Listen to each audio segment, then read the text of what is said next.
Let's go. This is the Ray and Adam Show, brought to you by InPlay Live.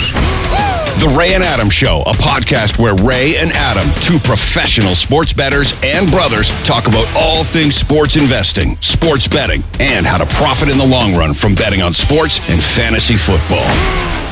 And now, the Ray and Adam Show, brought to you by InPlay Live. Let's go. Another the Ray and Adam Show. How you doing, Razor? Pretty good. Yeah, pretty good. Pretty excited about our guest today. My guy, Luke Elvy. Are you kidding me right now? I was hoping for Gretzky. No offense to Luke. Yeah. Sorry, Luke. Ray reached out to Wayne Gretzky on Instagram, and he's either shy, like maybe he's a little intimidated by the show, or I like to think he's just thinking about it. Probably thinking about it. Yeah, like he probably wants to see how Luke does first, and then he'll get back to us. But I was actually pumped when you told me that Luke was coming on. Our first ever Aussie on the show, for one, and our first ever golf show. No big deal. First ever golf show. We chipped with Chase that one time. Oh, that's true. Yeah. But that was I don't know that was a public show. I think that's when we were still private. Yeah, that was an internal show. Yeah, there you go. So a few things to discuss in the world of sports. Ray, how was your last week of betting? You do okay? Yeah, pretty good. Good.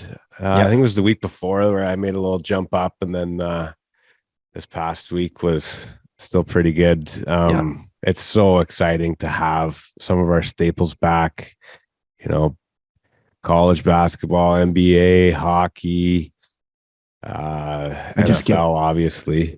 I just get so excited whenever I think about college basketball. I still don't know any players, but God, is it fun to make money on? Yeah. I'm gonna learn a few this year. Are you? Yeah. Like by name?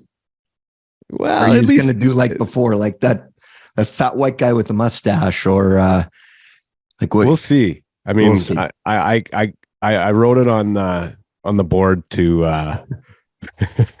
to learn a few guys' names, so I know it's going to happen. At least faces, minimum. It's good to have goals, Ray. Yeah. There you go. So a couple of things for you and I, and we're both pretty big Bills fans. We had Hart skipped a couple of beats this week with the Josh Allen news. Sounds like it's going to be just kind of 1 to 3 weeks, but it's like I've got my Case Keenum jersey. I'm ready to put it on. It's kind of ideal, considering you told me to lock in Vikings plus 7.5 right when the news came out. Yeah. What are we at now? Minus plus 4? It'll probably be about 2.5 by the time kickoff starts. Yeah. We're setting up for potential middle. Maybe a middle. Yeah. Maybe open up new book, hammer the Bills money line and win by 7. How good would that be? Oh, so good. Be unbelievable. Yeah. Ray, what do you think? Should we bring our guest on? Yeah, sure. Let's you back do it. there, Gretzky? Pull him out behind the curtain. There you go. Luke, you want to throw your camera and mic on, and we'll bring you on there? There's our guy. Right. Thanks for doing this, pal. Thanks for doing this, Luke. Pleasure, Adam. Lovely to see you. And Ray, deep apologies. I'm not the great one. I made my career off talking about great people, not being one myself. No. This is so cool to have you on, Luke. So just a little background, and we're going to get Luke's story here in a minute. But Luke and I were introduced by a great mutual friend of both of ours named Bob Paley. Bob's the head pro at the Kananaskis Golf Course, and he's been a great friend of mine for 25 years. He just one of the best. Well, I can't even joke about him being an asshole, because anybody who knows him, like he's the best. He's just one of the best guys ever. And you and Bob are good pals, and you were supposed to come on last year's Bandon Dunes trip, but we had some what was it, a passport issue or some bullshit? Don't remind me, Adam. I'm still hurting to this very day that I missed that trip. My O1 visa, which I used to broadcast in the States, and my permanent resident card for Canada, which is every 5 years, were both up for renewal during a pandemic. and it took 18 months to do a 6-month process. Yeah. And I got my visas about 3 weeks after you guys got home. And I promise you, I'm only down to thinking about it once or twice a day now. So I'm moving on. Let's say I'm moving forward. Hey, those Well, we're gonna have to get precautions likely saved all of humanity. So way to take one for the team. Yeah, thank God. If it wasn't for all that red tape, everybody would have died from COVID. So really glad. Exactly. Incredible that most of us survived. Yeah. Incredible. It's a miracle. It's a miracle. Luke, one of the things that I really appreciate we're gonna get into your story, but one of the things I appreciate about you the most is you don't toe the company line. You've been willing to speak very candidly and openly about things like the LIV Tour and some of the things that have been happening around that and all that stuff. And I think it's so refreshing because everybody else you see in anywhere in the golf industry, it's very hard to find anybody who's not terrified of pissing off the all the corporate people and all those things. And I like, it's not that you said anything controversial. You just said some really open and honest things. In your world, how is it that you're able to be open like that? How do you do that? It's a multi-layered, Adam. I'm a freelancer, so I'm not under contract. Right. I am hired by companies on a per event basis to broadcast golf around the world, predominantly on the PGA Tour.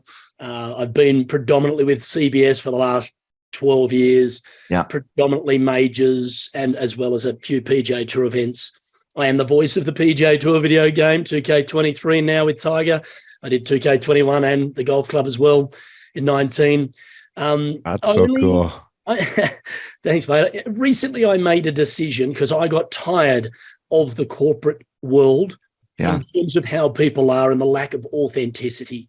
And I made a personal decision about 2 years ago during this pandemic when I opened up 2 businesses of my own, Can Golf, which I'm sitting in at the moment out in Canada. We'll talk about that later, to be more authentic, to be more genuine, not to be someone that is a caricature of me, which I play on television or on air, which, that's what most of us give and get. Yeah. I want the world to know who I am. I absolutely love that. Yeah, I want to be authentic. Okay. When you get to middle age, gentlemen, which I'm sure you can empathize with me, you start to realize how the world truly works. And you want to fit within that in an authentic and real sense. And so I wanted people to know about this new beast that came into professional golf, the LIV Tour, what's really going on and why it's here. Not what people want to paint it to be, but the actual facts. And it's upset a lot of people. Have I done myself out of a few gigs from certain people because of it? Most probably. But that is not what I care about. I care about being true and authentic internally and externally, which is important in my eyes. Hey, good for you. It's so refreshing to hear. God, like just everybody you talk to in every walk of life seems to be so bought and paid for, and you can't say this because you're worried about that or whatever. And look, Adam, can I jump in there? Because this is where it all started for me. Brandel Chambly and Eamon Lynch, who work for the Golf Channel, and I'm happy to call them out. Known them for a long time. Both independently nice people, external of their work environment. But they sat up there on those NBC Golf Channel sets claiming blood money and sports washing and all these atrocities around the LIV Tour, the Saudi investment in the LIV Tour. Now, Comcast, the parent company of both of these, do we want to have the real conversation where a lot of their money comes from? Do we? Are we prepared to have the adult conversation? Are we wanting to talk about the fact that NBC hosts the Olympic Games for the United States that has just been in China twice and Russia? Do we want to go down sports washing paths? I'm happy to have the conversations, but don't sit there on the channel that you are paid by because you are a partner of the PGA Tour and you don't want to lose your job and absolutely destroy this new business coming to the table because it could impact the money you're making. Yeah. And sell it to me like that's genuine and real. Yeah, just mislead everyone because Everyone. so many people have their heads up their ass and they can't figure out what's the That's truth right. and what isn't these days. And I'll give it this to you isn't the only quickly here, thing. Ray. I'll give you a Cliff Notes on LIV Golf. The Saudis don't want to own golf, just so everyone knows this. They don't want to own golf. They're investing in sports, amongst many other things, through their PIF fund, the Personal Investment Fund of the Saudi government, because they're trying to diversify away from oil and gas. They see how the world's going, and they're making billions of dollars of profit every week out of Saudi Aramco, and they're repurposing that through a fund into a number of different investments, whether it be big corporations, like 26 of the sponsors on the PGA Tour, like things like Twitter or 2K Sports, the publisher of the PGA Tour video game, like Newcastle United Football Club, like the Formula One, like horse racing. They've got all these things they're trying to spread their money into, so they're perceived differently to the world. Golf just happens to be another one of those very affluent sports where there's a lot of high net worth attached to it, that they go, fabulous to get into golf. They're trying to use golf to help tourism grow in the kingdom. They're trying to make tourism this massive thing. You may have seen this big NEOM tourism 20-kilometre long juggernaut of a city destination they're trying to build from the coast inland. They're wanting to spend $1 trillion making Saudi Arabia more attractive to the world. So they decide, well, let's invest a couple of billion of our trillions of dollars into golf. Yeah. That's why they're invested in LIV Golf, which is a concept created by two people from the United Kingdom. So Saudis didn't create this. They're just investing into it to be involved with golf. It's such an interesting thing. I think anytime anybody has a monopoly, right? And it's not that the PGA had a total monopoly. There were other tours. There's the European Tour, there's Asian tours, there's other tours. But say what you want about the European Tour, almost everybody would have looked at it as at least a half step down from the PGA Tour. So let's call...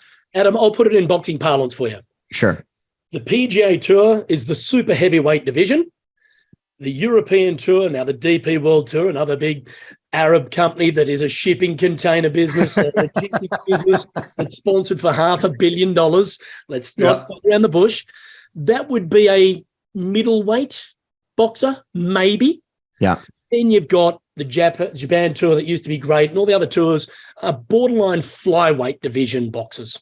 Yeah. So they're not even punching in a class that's remotely close to the PGA Tour. They're a middleweight at best opposition to a super heavyweight world champ. Yeah. And no chance of beating the behemoth.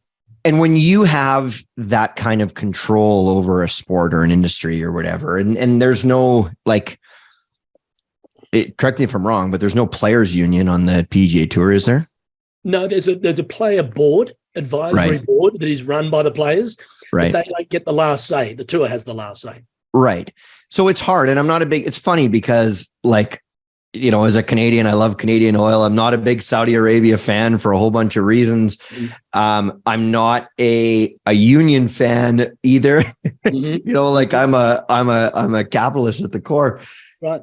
But when I look at this and I look at what's happening on the PGA Tour, and it has happened for so many years, the players very clearly don't have a lot of say in things. And there are a bunch of things that I think a lot of the players at varying levels of success have been wanting to see for a long time. And it's funny what happens when you include some competition into the mix, right? Like now the PGA Tour is starting to have more guaranteed, what do you call it? Guaranteed purse events and things like that. And the 20 elevated events and all these things. Yeah. Yeah. So they're going to start to do some things like that. And it's also, I think it's going to be really interesting to see what kind of head start they give rookies, right? Like I had the pleasure of playing with a guy named Drew Kittleson. Yeah. So I played with him in Fountain Hills in the Phoenix area last year. And so Drew's story is really, really interesting. I've never in my life seen anybody hit the golf ball like him. Like he is ball striking He's I think at worst top 100 players on earth today.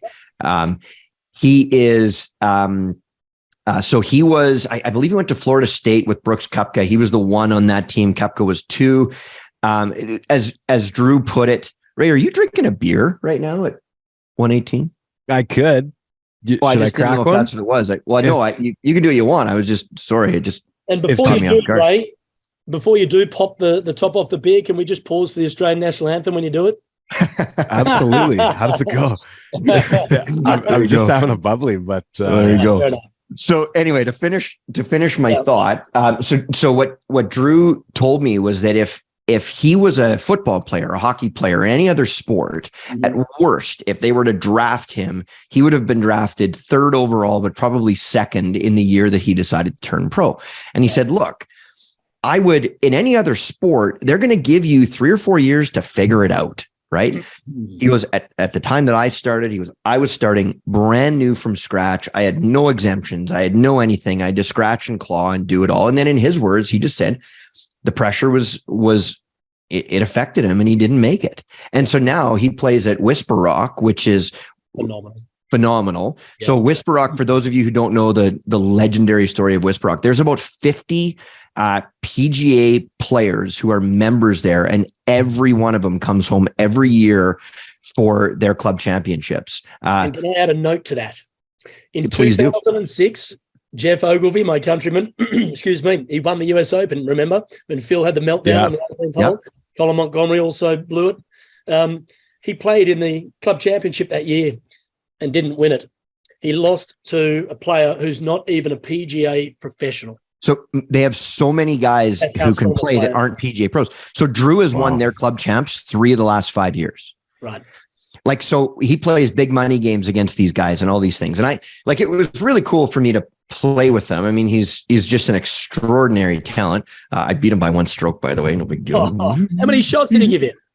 0. Well, I mean, in our match, I got a lot. Right. But, and in fairness, like, I didn't tell him my goal was to beat him that day. Cause if I would have told him that, like, straight up, I would have lost by a lot. But like, the kid can play, like, he's extraordinary. But it struck me as like, I've thought about it a lot, about just how difficult it is to make it in the game of golf, right? Like, I think it's the hardest sport on earth to make it in. I really do. No question. And this is why I have been very positive about LIV Golf, because all it is doing is providing more opportunities in the world of golf for opening up jobs. So I'm all for the player. This is what I want to come across, so you guys know why I've said a lot of the things I've said publicly, is because I am for the player, exactly, not for the tour they play on. Every tour in the world serves up a 4-round, 72-hole stroke play event. Yep. No tour has got a different product to anyone else. It's down to money. So this whole conversation about, they're bored of these players, it's not a real tour, and it's this and it's that. All it has done is provided more opportunity for more people. The Asian International Series on the Asian Tour now, they're playing for way more. They've pumped way more money into the women's game. They've, say you were 154th on the PGA Tour money list and 26 guys from the tour have now gone across. Well, there's 26 spots you can automatically move up. So you got a guaranteed covenant. All these things are a knock-on effect. And I told the story of Australia's Wade Ormsby. Wade Ormsby is Adam Scott's best mate, or they grew up together as best mates. Both their fathers were club professionals back in Australia. Wade has been on the global tours grinding for 20 plus years, much like Adam Scott has. Yep. Adam Scott has won over $100 million worth of prize money. He has got private jets and homes all around the world, and he has all these endorsement deals. Wade is still scraping together enough money to get to the next year. Now, he got, at the age of 42, a golden ticket to Charlie's Chocolate Factory when he got invited to play on the LIV Tour. Yep. He made in 1 year more money than he's made in his entire career while raising 2 little kids. Through the pandemic, he was flying all around the world and quarantining in a hotel for 2 weeks, looking out the window while his wife would hold up their brand new baby. He couldn't touch it. He couldn't connect with it. And he'd then jump on a plane and fly elsewhere again to try and make enough money to feed his family. And all we see on social media, oh, these rich guys are just getting richer. This is ridiculous. It's just a cash grab. Sure, at the top end, in all sports, it's about a stupid amount of money in all sports. But there are a number of players like a Drew Kittleson. Could Drew Kittleson taken a Eugenio Chikara type route and gone straight from amateur ranks or college golf, who was elite college golfer, onto LIV? Chikara's now got $9 million US to start his career. Yep. What would you do? It's a no-brainer for anyone in that seat. Exactly. The only reason why some players are dirty is because it has diminished their product that they play on, which is the PGA Tour. That is the only reason. If they got offered the money and 90% of them have all said they'd take it, they would go. But they're just slinging mud because it impacts the product they're playing on. That's right. it. And I mean, all you've done is follow the money and then expose the hypocrisy in it all, right? Totally. So, I mean, I can totally respect that. Well, I kind of wish that it was set up in a way that was more maybe TV friendly, more competitive, all of those things. Because I do worry that if they bring this to other sports, it is going to hurt the product that we've come to love, right? Like when these guys are throwing this amount of money at it, it's not for an investment purpose. Yeah, you can't compete. Well, it is. Is it long term? Well, what are they going to do with it? It's a long term play, and I'll explain that in a second. Okay. But when LIV was ready to go, Greg Norman, life member of the PGA Tour, Hall of Famer, personally wrote to, emailed, left 2 or 3 messages for Jay Monahan to say, Jay, this is what we intend to do. Let me sit down and talk you through it so we can work within the ecosystem of the PGA Tour. Now, if you're a commissioner of a tour that has a life member and a legend of it reaching out to talk to you about something, do you think you'd take his call? Yeah, I think I'd have the courtesy to pick up the phone and talk to the... Right. So that's mistake number 1 that Jay Monahan made. He didn't answer. So that's put a giant chip on Greg's Kind of reminds me how Gretzky fucking ghosted me. Same thing. It's exactly the same thing. Now you get it. Okay. So Jay ghosts Greg and LIV. And so Greg says, in his true competitive manner, let's go. Give me a checkbook. I'll make it rain. And he has. And in the space of a year, and just note that was just a, debut year in any startup. It's going to take 5 to 10 years for it to really become what it's supposed to be. But they've already been so far down the road in 1 year, they've moved to year 3 of their plan in year 2. And the product you're going to see on TV is way better.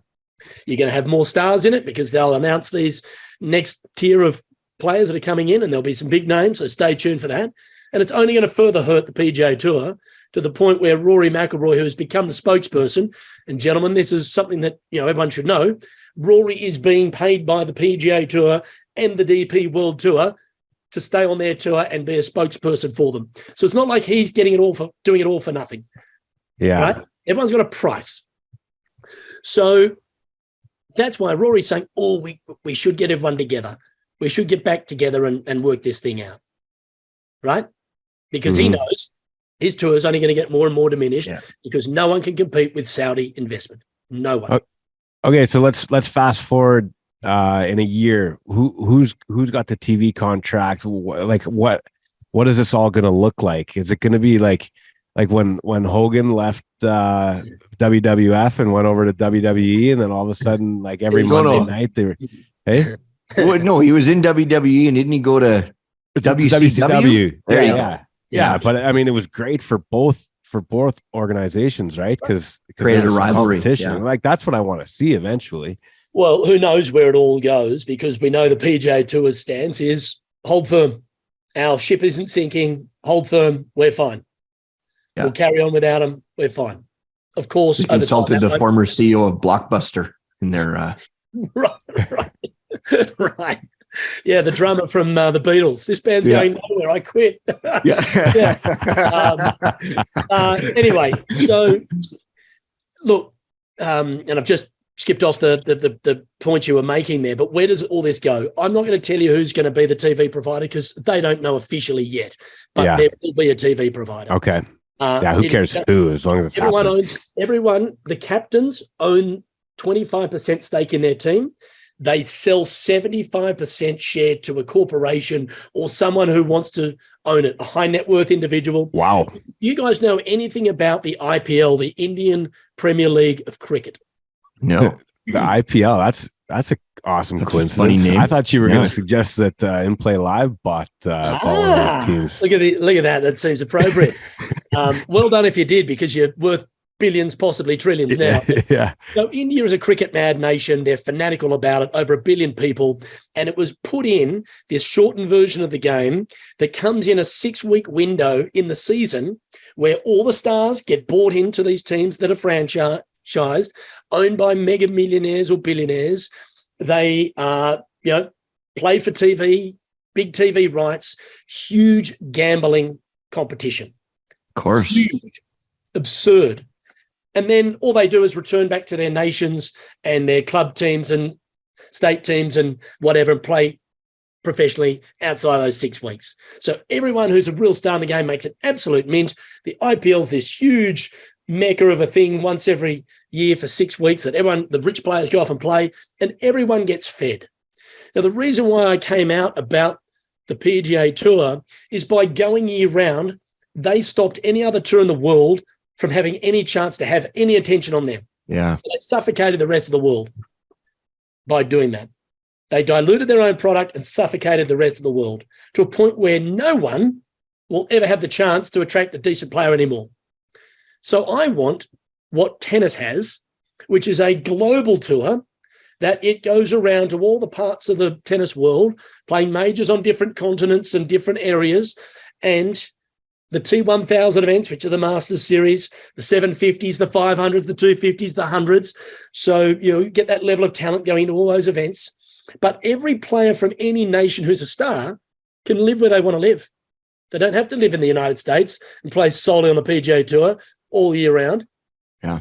Cam Smith, he could live in Australia, travel to his events that he wants to play in, and Australia gets to benefit from the fact that Cam Smith is there all the time on his off week, and we also get a major event that comes through our backyard every year.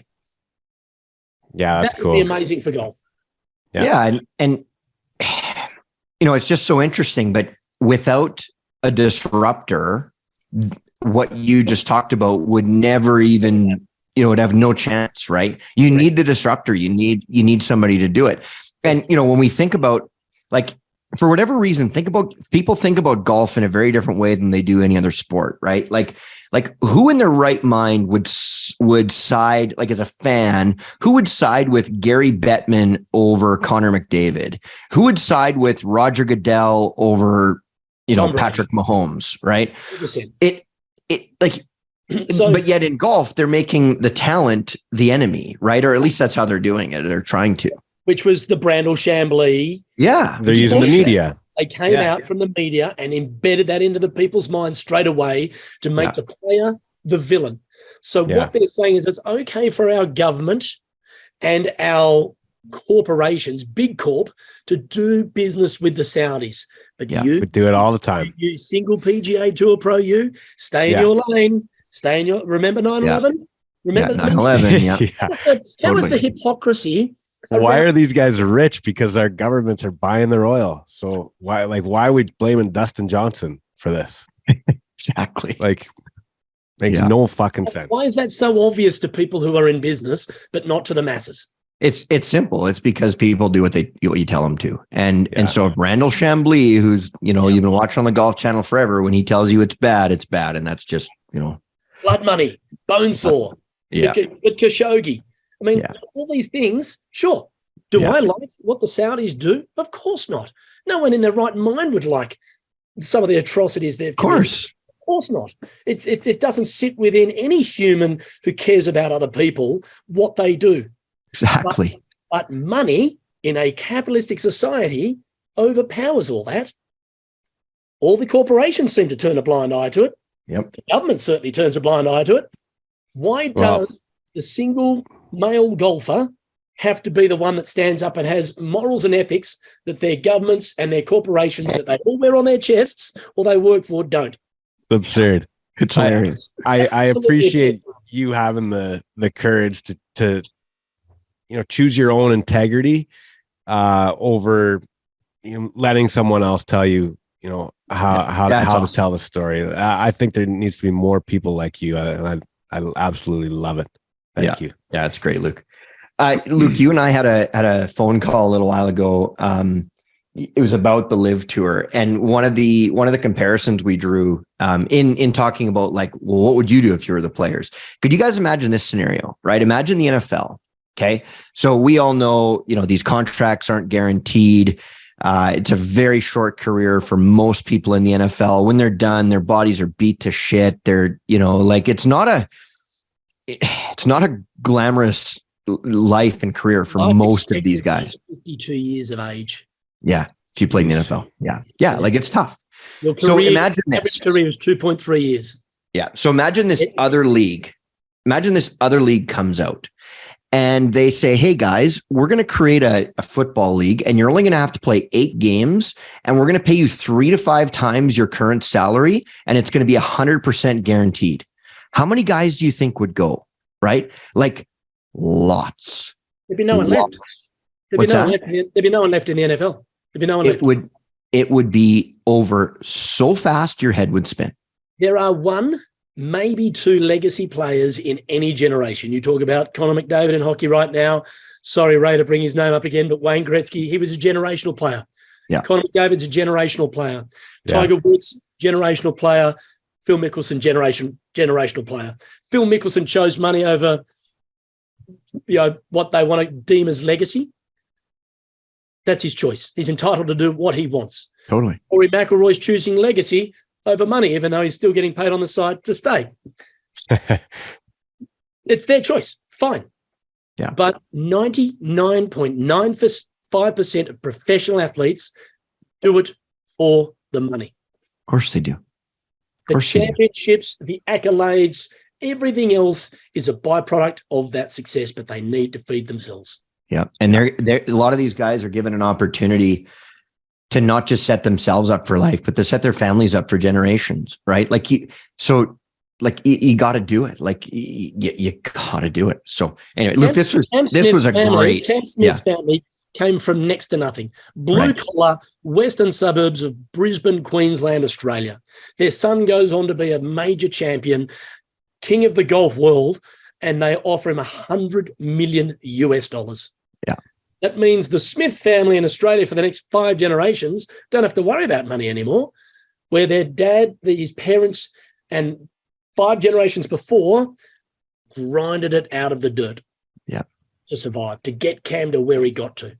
Why can't he go, you know what? I want to make sure I pay my parents back for that, and the next 5 generations of Smiths are set. Yeah.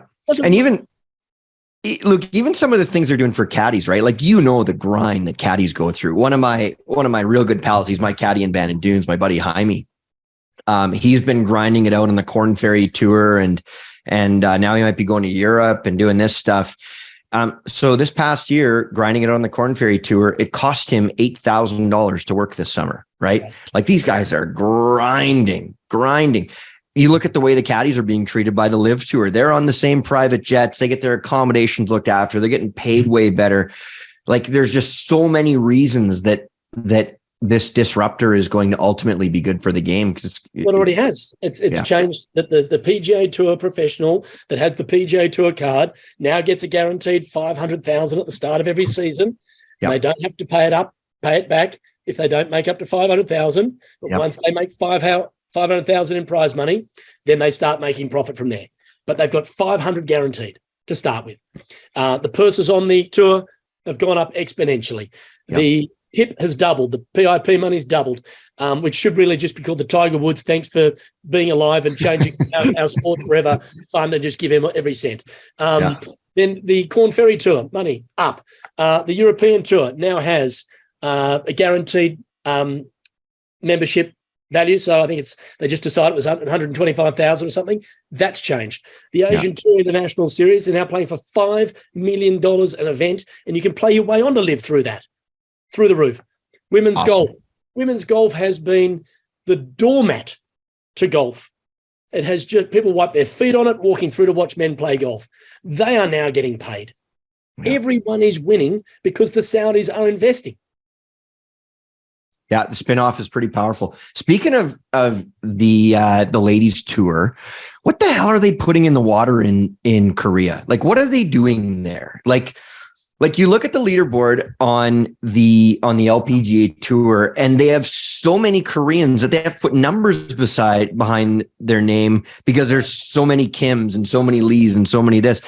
Like, they are taking over, absolutely dominating. They have been, borderline 2 decades. It's incredible. It all started through Sae-Ri Pak, the Korean legend. She's one of the top, let's say, 10 female players of all time. Korea's number one sport is golf. So men and women are fanatical about it. The reason why most of the women come through and make it to the very top than the men is because the men have to do a mandatory 2-year service in the army that kills their career. We've seen it a number of times. Most recently, Sun Yul No, Sang Moon Bae, guys who are, breaking through and becoming stars, and then they've got to go for 2 years and they never find their game again.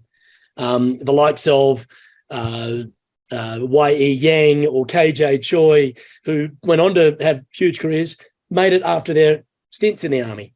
Yeah. So that's why Korean women are dominating and men don't as much. There's also the body type. Korean men by nature are quite slender, lean, a lot like the women are, but because it's such a power game that if you don't have the power of a KJ Choi or a Y.E. Yang, who was the power lifter that beat Tiger Woods, if you remember, there at Hazeltine in 2009. Very, very hard to compete now with a game where it is smash it as absolutely far as you can, find it, wedge it on, make a putt. It is really, really cool to see how that game or how things have. I never thought about the whole army situation, but that really is really interesting. Look, when you look at the tour this year and what's coming, who's jumping out at you as some people who maybe can take advantage of the opportunity that a lot of the bigger names are not on the PGA Tour, right? Because there's a lot of room at the top now. Obviously guys like Tony Finau, maybe they are going to step up. But who are the guys that you're sort of looking at that are on that lower tier that you think have the most potential to start, competing in more events and more majors and taking that step?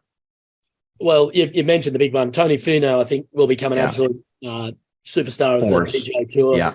You've got Max Homa, who's gone to the next level now.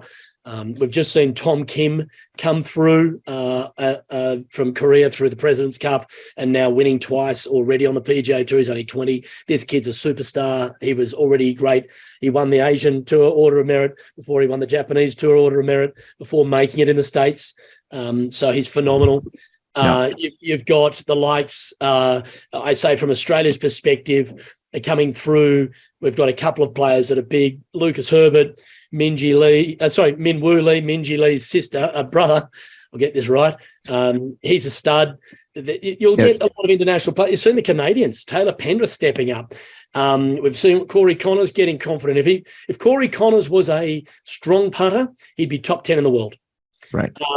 You've got, you're going to see players from all around the world. They'll start to the cream. They all make it. They all make it over time. There'll be a couple of players that start to emerge in the next couple of years. Didn't see them coming, but they've been coming through the college system. They've been coming through their own national programs or whatever, and they will come up. Will LIV take a handful of them? They have already. Will a handful of them make it through Europe and Asia and now the PGA Tour? Yeah, absolutely. That's where they all come from anyway. But they'll have options once they get there. When the title sponsor of our show here is In Play Live, and for those of you looking to start to earn more money betting on sports and you want to learn some new techniques and new strategies, strongly encourage you to do it. Check out our Twitter and Instagram page. They're both Ray and Adam Show. You can find out how to sign up for the program. It's a phenomenal program. One of the keys within Play Live is value, right? Value. Are we getting better odds than we should for the risk that we're taking? Luke, with value in mind, you're going to pick one player right now who you think the odds makers are not giving enough respect to, somebody who can outperform the projections that the odds makers would be putting on him. Not to put you on the spot too badly, but who jumps out at you? Who's the player that you look at and you go, oh yeah, I think you can make some pretty good money betting on him for the first 3 or 4 months of the year? I know John Rahm's got a real bee in his bonnet about how it's all played out. They're going to price him in, though. They're going to price that value in. They are, but he won't be the number one star. They'll have Rory there or JT. So you might have Rahm. Because what you want, if people are talking about winning money or players that win, go to the cream. Yeah. Yes, you get the bolt from the blue that's 100 to 1, but I would bet each way if you guys do top 5 or however you do it. Top 20. Sometimes even just make the cut. Yeah. Right. There'll be value there, but that's the volatility market. I'm talking about people who are big names who are going to make a lot of money for people. If I was to back John Rahm in every major going forward this year, I'd be confident. If I was to back a Max Homer in every major going forward this year, I'd be confident because they're value bets compared to what they really are. Okay. Anybody more of a dark horse too that you want to throw in the mix? The dark horses are tough because it typically they come from a run. When we're in November now, before the first major in April. And if you're trying to pick a horse that's going to run well in April, they're not even running right now. They're resting now. You want them, you want to see how they go in the United Arab Emirates in January, how they're performing in the West Coast swing or Florida or on the LIV Tour. If it's a Cam Smith or a Dustin Johnson or a Joaquin Niemann might be a great one. Keep an eye on Joaquin Niemann. That's a big one. You want to see their lead up form because you look back when someone wins a major and you go, oh, yeah. Oh, I see it. They've been trending for about 3 months. Yeah. Matty Fitzpatrick wasn't a bolt from the blue to win the US Open. He'd been trending. Obviously, Scotty Scheffler had that epic 4-month run, wins the green jacket. JT, same with the PGA. He'd been playing so well and he got that next major. Cam Smith at the Open, it was in the clouds. It was in the stars. He'd been playing superbly all year. These very rarely in golf, in the big ones, do you get the bolt from the blue? You very rarely get the Wei Yang or the long shot. You get the cream rises in majors. As Brooks Koepka said famously about 4 years ago, there's only about 15 of us every major in the field that can win. And I feel right now I'm the best of them, so I'm the favourite. There's really about 15 guys in majors who properly should win. Yeah. For every Craig Perks, there's 100 of the John Rahms who win. Yeah, exactly. My buddy Jaime, who I mentioned earlier, he told me before Zalatoris had his first run, so it was when he's a rookie on tour. I always ask Jaime, who'd you see on the Corn Ferry this year that you think could really make waves? And he was way out on Zalatoris. This year, he tells me that it's S.H. Kim, Hyung Kim. I'm going to stick with S.H. because I'm pretty sure I butchered those pronunciations. He says he's got the game to do it. He said he thinks he's going to be an absolute superstar. So that's going to be my pick for some value. I'm trying to find a way to bet on him for rookie of the year because there's, as guys, there's lots of ways to make money. It's not just necessarily about just picking the winners. It's who can creep into the top 20. It's, who could win a rookie of the year. Our dad, I think it was the last wager he ever made in his life was it Russell Henry, Ray? Is that Henley?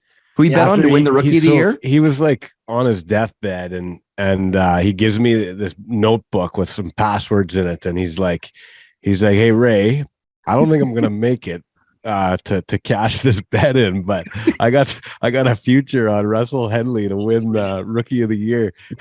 So what a parting gift. There's your inheritance, son. Look after it. We had to wait until the season was out to let Sports Interaction know that he had passed on, and then we got his whatever it was, $130 or whatever. Walked into the sunset. He had a couple of dollars each way on Russell Henley. Exactly. Yeah. He had like $10 at 13-1 or something. I can give you my strategy and how I typically bet the big events or things like that. Yes, that'd be awesome. You know, I would identify up and coming players who I know are really strong. Typically, Rookie of the Year is a tough one because someone has a win. One guy has a win, and they value that win over someone who put, like Cam Young this year was the exception because he had, 4 runner-ups and 6 top 3 finishes in his year, including a couple in majors. Yeah. It was undeniable. But Tom Kim would have been that guy last minute if he'd been able to be around. But in tournaments, I typically have half a dozen players that I like in varying values of betting, you know, your favorites to your mid-level favorites to your mid-range guys to then your long shots, anything 100 to 1 over, and I'll back them at the start of the week in terms of how I see their value. Then I'll wait to the cut line, and depending on how my original picks are going and what the leaderboard looks like, then I'll assess what opportunities players that are 3, 4, 5 shots back have at the value they are and go, I'll get on them as well. I'll get a cover as well. Majors particularly, because in majors, you want a horse running to the line. You want someone in the fight right to the end. Exactly. So the best. It's the best, right? When you got when you got somebody in the mix, it is the best. The buzz, it's cheering them hard. And typically with majors, if the cream's already there heading into the weekend, it's very hard for them to get knocked off. Yeah. But if you've got, like we had at the PGA Championship this year, Mito Pereira and Cameron Young, we had a couple of those guys who weren't names yet right there. Yeah. And then there was JT and Rory and a couple of others just lurking, bubbling under the surface, and they're like playing lights out, and you think, oh, here we go. So you got those chances to maybe jump up and grab one. I mean, Cam Smith was paying 12 to 1. So, what do you guys call it here in the States? 1,200. Yeah. If you put plus 1,100, yeah. Plus 1,100. That's how you do it. He was paying that with 9 holes to play. Wow. Right? He went on that back 9 spree. Yeah. And you're like, let's go. 100 into 1,100 like that. Yeah, like that. Sure. Yeah. His chances of winning were that. I mean, the odds makers don't get it wrong.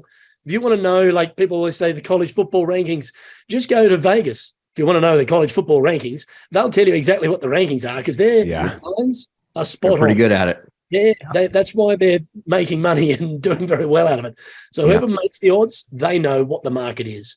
Yeah. Yeah, I love that. That's great. Razor, do you we always like to get a pick from everybody. Is there anybody you're really excited to watch this year on tour? Honestly, I haven't been thinking about the PGA Tour at all. We've been a little busy. Yeah. I'll give you one, Ray. You're a Canadian. Bet Taylor Pendrith a chunk this year as a Canadian. Okay. Top Canadian. I'm sure you got a top Canadian market. Oh, yeah. Yeah. He is going to have a banner year. He's got over health issues. He is an absolute stud. He's kind of like a Zalatoris where he can get super hot. He's a ball striking machine, but he takes it deep. And I think he will be your best performing Canadian on tour in 2023. Interesting. And he's a baller. He's an absolute baller. If you want a Canadian. Love it. What kind of game does he have? Like what's his game? How would you describe his game? All round. He doesn't have all round. Yeah. Doesn't have a weakness. Yeah. Take him in those tourneys, you need to go low. And he takes it deep too. He's got that no fear factor when it's, if there's 60 on the table, he'll take it deep. And he's a winner. That's another thing. You've got to see the winners. Tony Finau, right up until recently, was a top 10 horse. Made a killing off Tony Finau finishing top 10 in majors because that's what he always did. Yeah. Same as Xander Schauffele. But very rarely do they get over the line. Yeah. So, look at the guys who are winners, those that can run through the tape as opposed to those who are around the lead when it finishes. That's the horse. Well, and it's interesting, right? Because the guys like those grinders, right? Like on the Corn Ferry, it's the top 25 that make it. And there's lots of guys whose strategy is, I'm just going to make as many cuts as possible, and then that'll land me in the top 25, and then I'll go grind it out on the PGA Tour and make cuts there. Winning in itself is a mentality that I would argue it's not as important as the tour you're on as the way that you think, right? Yeah. Like look at a guy like John Daly, right? John Daly was rarely in the mix. When he won. Like, he just would find a way to win. He just had that killer instinct. Lots and lots of guys like that. That's a really interesting point. Winners win, guys. Winners win. It's as simple as that. Exactly. Totally. Cabrera. If they've never had a career win on their name. Angel Cabrera. Yeah. Right. Angel Cabrera. Yeah. But that's it. Luke, what's next for you? I mean, you've got such an interesting career. I mean, you're independent, which I love. You're the voice of PGA Tour PGA 2K Golf, which is also super cool. You've got it's called Can Play. Is that Can Golf? Can Golf. Yep. So indoor golf center, teaching facility, all in Canmore, Alberta. I can't wait to check it out. Next time I'm in town, I'm coming for sure. What's next for you? What do you got going on for the year ahead, other than what we just described? Yeah, well, you've given it a good snapshot. Next year will be my 30th year in the media. Incredibly, wow. Turning 47. I started straight out of high school. I went straight into the newspapers. Went into television around the Sydney Olympics. I hosted your equivalent of TSN Sports Centre for a decade.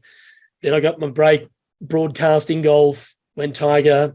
Came to Australia in 2009, and then the infidelities, then the Masters comeback of 2010. That was my transition to North America, and I've been on the PGA Tour since. So long career in the media. I'm still, I won't let you know just yet where I'm headed with broadcasting, but there's some events out there for me, cool. Which is exciting. Maybe read between the lines a little bit there. Well, no, but no. You got some? No, not like that. No, not like that. I've done 30 majors in my career, so I'm looking to do a few more this year. I've got 2 businesses now. I have a real estate investment company, and I've got a Can Golf, this golf simulators, sports bar, events place in Canmore. Ian Baker Finch is part of the ownership group. So is Bob Paley, and a few others as well. It's a dynamic entertainment space. So, I've diversified my, income, your holdings, whatever.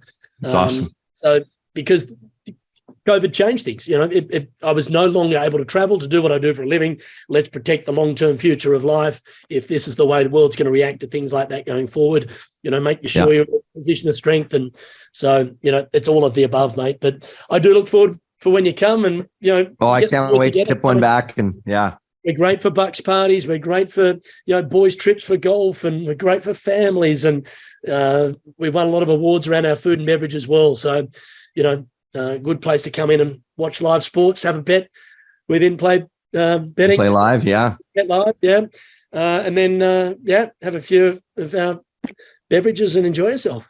That's awesome. I've never came across an Aussie that I didn't like to have a few pints with. So I'd love to do that at some point. We drink like Canadians. We drink full strength beer, not like that beer flavored water they drink in the States. So it's funny. Everybody always thinks, like, why do Aussies and Canadians get along so well? Like, we're both Commonwealth countries and this and that. You name them all. No, it's the beer. You kind of find each other too, though. Like when I was we were on our honeymoon in some little island in Greece, and the Aussies just took this island over. It was nothing but Aussies, and I didn't want to leave. I wanted to skip the romantic last stop and send the wife home and stuff. No, we love a good time, and you're right. I married a Canadian. We're basically the same people. It's just you're the winter version of us, or we're the tropical version of you. It's as simple as that. I've traded the ocean for the mountains. That's it. There you go. I love it. That's awesome. Luke, thanks so much for coming on, pal. This was awesome. And just so grateful. And you know what, honestly, as Ray said, and I already knew a lot of that stuff about you, but Ray's been learning about you for the first time. I just have so much respect for people that have the courage to be authentic. And if you were going to describe you in one way, it would be in one word, it would be authentic. So need more people like you, pal. This was an awesome show. So fun to have you on. And thanks for giving us a little bit of your time. Let's hope you get Wayne Gretzky next week, huh? I'll tune in. Let's see. Wayne, if you're listening, we don't have a guest next week. So Luke, if you got his number, just flip it to me. Yeah. There you go. Yeah. Fellas, thanks for having me on. Adam, thanks for the kind words. Ray, lovely to meet you. And I do look forward to catching up in person here, Adam, very shortly. You bet. Okay, right on. Thanks, guys. We'll see everybody next week on Wednesday. We'll have another great show. But Luke, this was awesome. Thanks. Don't forget to follow us on Spotify, Apple Music, and YouTube.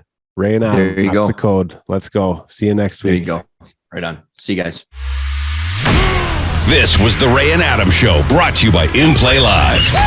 Sign up now for InPlay Live by using the exclusive Ray and Adam link and promo code.